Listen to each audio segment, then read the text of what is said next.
Jiandae mtoa hoja.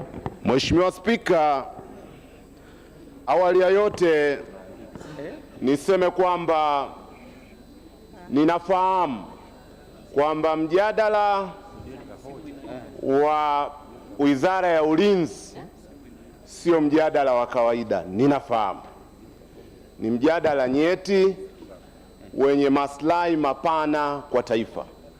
Kwa hiyo nitazungumza kwa ufupi na nitazungumza kwa mipaka inayohitajika.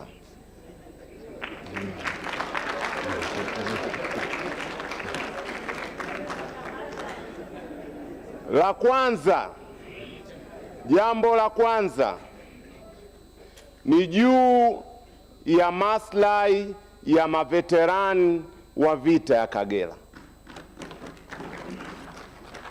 Mheshimiwa Spika, kama inavyofahamika na nimesoma answers za bunge lililopita, katika mwaka wa fedha huu tulionao, serikali ilitoa ahadi ndani ya bunge kupitia waziri aliyepita Dr. Tax kwamba kuanzia mwezi Julai maveterani wa vita ya Kagera ambao hawapati posho wataanza kulipwa rasmi posho na serikali.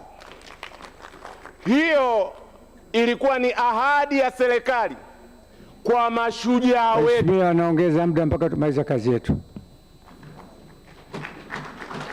Hiyo ilikuwa ni ahadi ya serikali kwa wapiganaji wetu, ahadi ambayo inajenga msingi kwa wapiganaji wa sasa kwamba wakienda mstari wa mbele wakapambana watapewa tuzo, watatazamwa.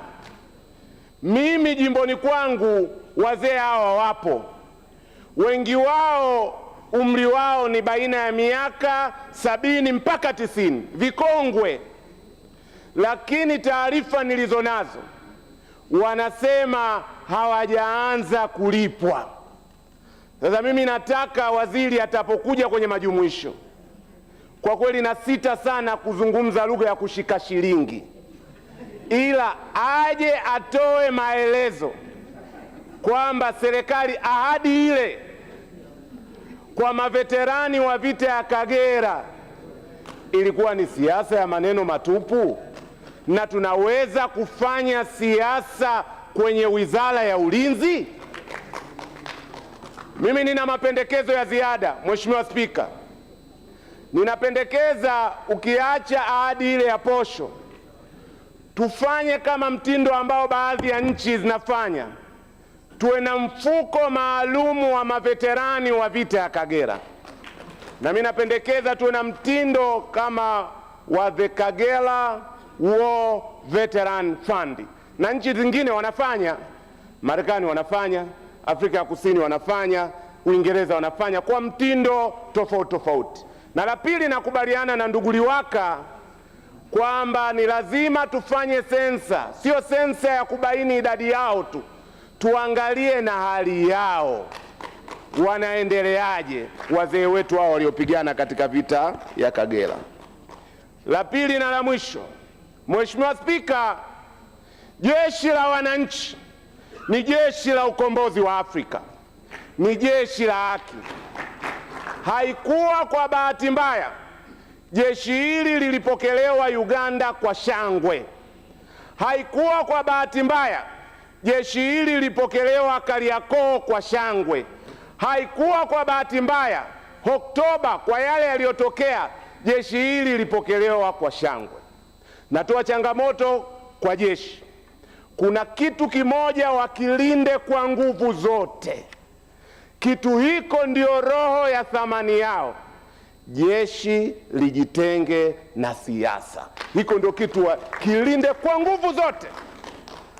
Hivi karibuni vimekuwepo vidole, na huwa wanasema kwa sababu jeshi bado ni chombo, hata katika zama hizi ambazo tunasema utumishi wa umma umekuwa politicized, bado imani ipo. Bado muda wako umekwisha.